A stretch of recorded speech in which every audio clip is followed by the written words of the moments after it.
I just prayed inside, Lord, give me the courage what to do in this situation.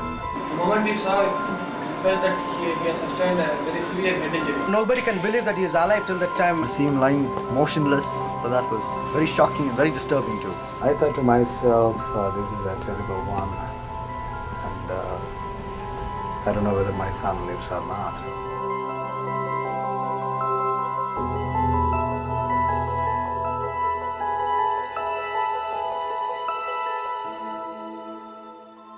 During the last few years of my school life, I got really involved in music and drama and a lot of cultural activities. And as part of that is we would go to other schools and we would compete against them. And during one such event in October 2001, it was a Friday morning. I remember leaving home and telling my mom I won't be back till late, and because the competition would go on all day, and it was a 3-day competition over the weekend. And I had a little white moped that I used to drive around, go to school. The next thing I remember is telling my friends, hey, I'm going home for a little bit, but I'll be back soon. It was 19th October 2001. It was a Friday.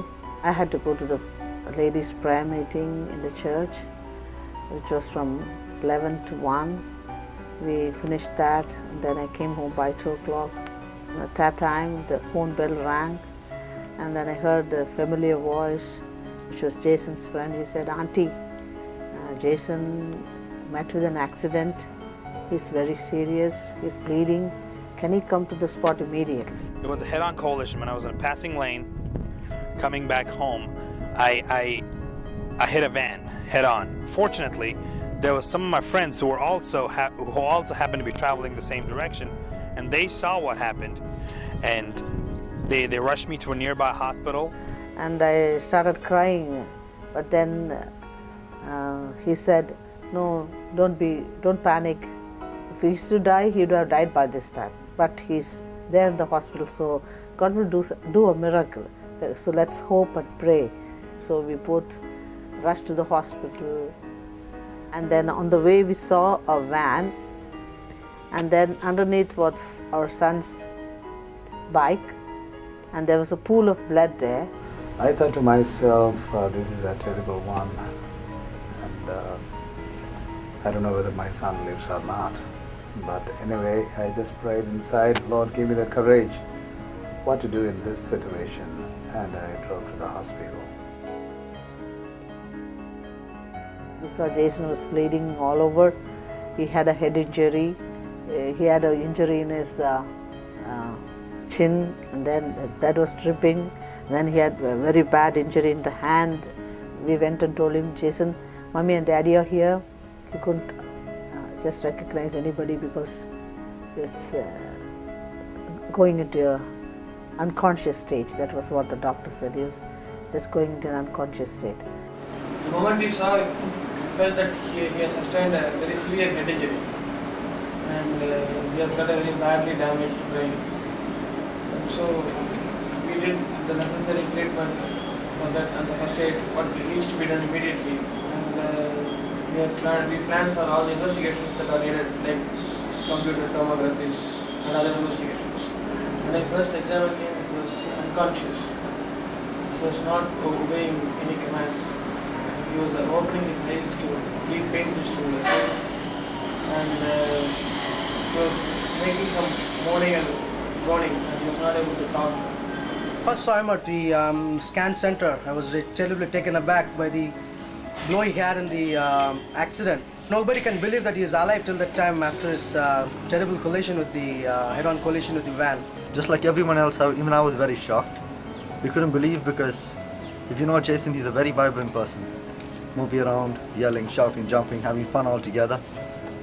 And to see him lying motionless, so that was very shocking and very disturbing too.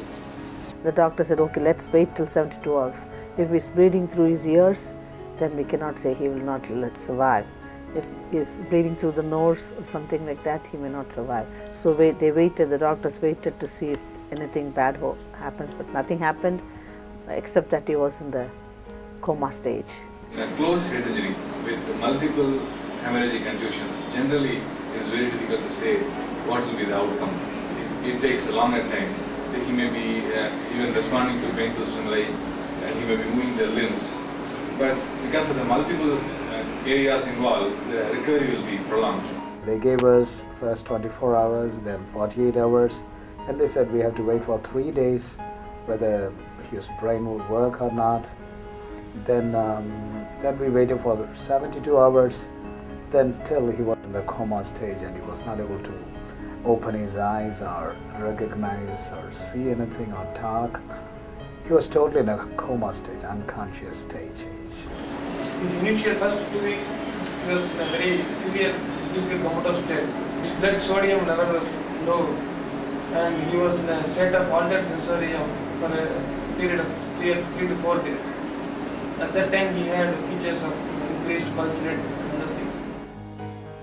The medical report said they went about with testing him now and then and say, we cannot say anything, we cannot predict anything. Maybe he cannot use his limbs, he cannot use his, he may not have a perfect vision, he may not be able to talk properly, or the major one was he may not remember anything, he may have amnesia. That was what the doctors feared. It was a difficult time for us as parents. But then we had something inside telling us that God will do a miracle and God will give him back his life and he will be alive and he will do God's work the rest of his days. He will come back alive. I had faith in my heart that my son would come back to life and he will live a long life glorifying the Lord through his music and talents, playing his keyboard and leading the worship in the church service. Because he was doing that before this accident, playing his drums and playing his keyboard and leading the youth and the kids. So I had that strong faith in my heart and I shared that with my wife. So we used to go to the intensive care unit and lay hands on him and pray over him every day. And the hospital used to permit us only for 5 minutes or 2 minutes. So every day a lot of servants of God, they visited from different places and they prayed for Jason for divine healing. Hundreds and thousands of people, they heard about this accident, things that we were going through. They started praying and they walked in to pray actually from different parts of India and places. And lots of emails were sent saying, we are praying as a church, we are praying as a group, we are praying individually. So that sustained him and that gave us courage that God is doing something in his life and there's something tremendous is going to happen. We did make a very special prayer, and I was the fortunate guy fortunate enough to read that prayer for him. Not only just the students, but all the teachers, even the principal, everyone. The only thing everyone was talking about was only about Jason, his accident. On the third Sunday, which was the 16th day, I preached, and then after the service was over, we both drove to the hospital to see Jason. And they brought him out of the intensive care unit and put him in a regular room. We sat by his side and we laid hands and we prayed, and my wife, she started to cry and said, Jason, will you not open your eyes and see us? Would you not speak to us? Then suddenly he stretched his hand and touched his mother and said, Mommy. And he touched me and said, you are Daddy. So we were praising the Lord that moment. And then after a few minutes he opened his eyes and he saw us both, and we were so happy to see that, and we praised God.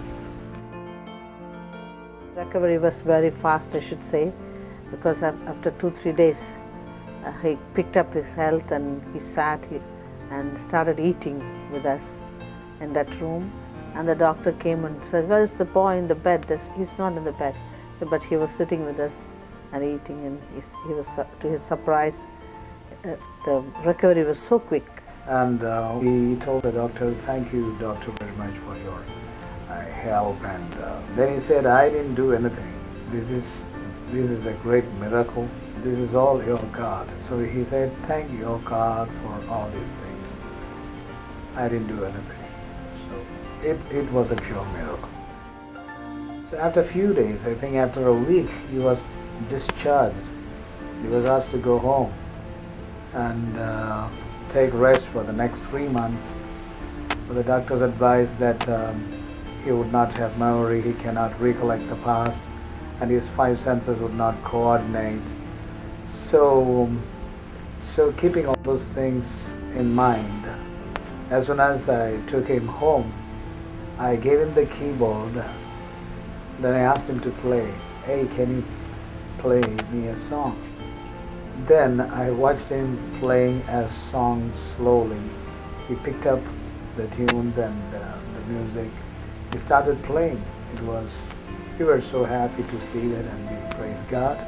Be able to play the keyboard, that is a very, very finer cognitive function. It needs a lot of higher functions. Your memory, past memory, your ability to correlate the notes with the instrument, and your ability to reproduce all the notes. It involves a lot of networks in the brain. In fact, I had a couple of his friends coming and telling me that he has started playing the keyboard very well. It's a very excellent recovery. Using my left hand was a little bit difficult, but the more I did, my fingers started gaining full function. So I did. And for that Christmas service in our church, I played the keyboard because my dad had confessed in faith, my son's going to be okay. He's going to be back here playing music with me in church. And I played music that Christmas service.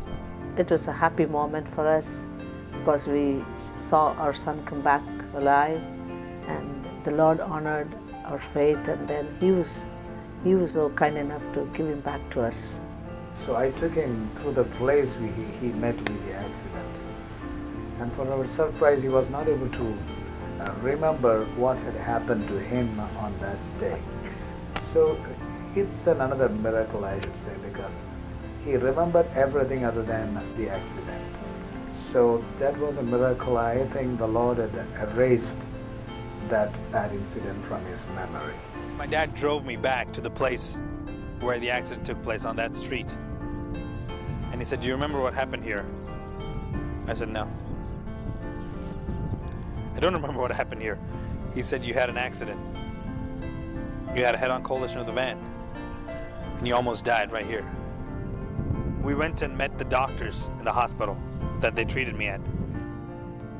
And my dad walked me down those hallways. We met the nurses. They took me to the intensive care where I was at for over 2 weeks. And they said, "Do you remember these people? Do you remember this place?" I didn't remember them. Well, what can I say? He's back to normal, I suppose. Good as ever. The Lord has always been with him. And of course, he'll always be with him. The truth is the second life God has given him. He's blessed him abundantly. It's a miracle-working Lord that is proved once again. We experienced the power of prayer during those days, and we saw by our own eyes the supernatural miracles of God.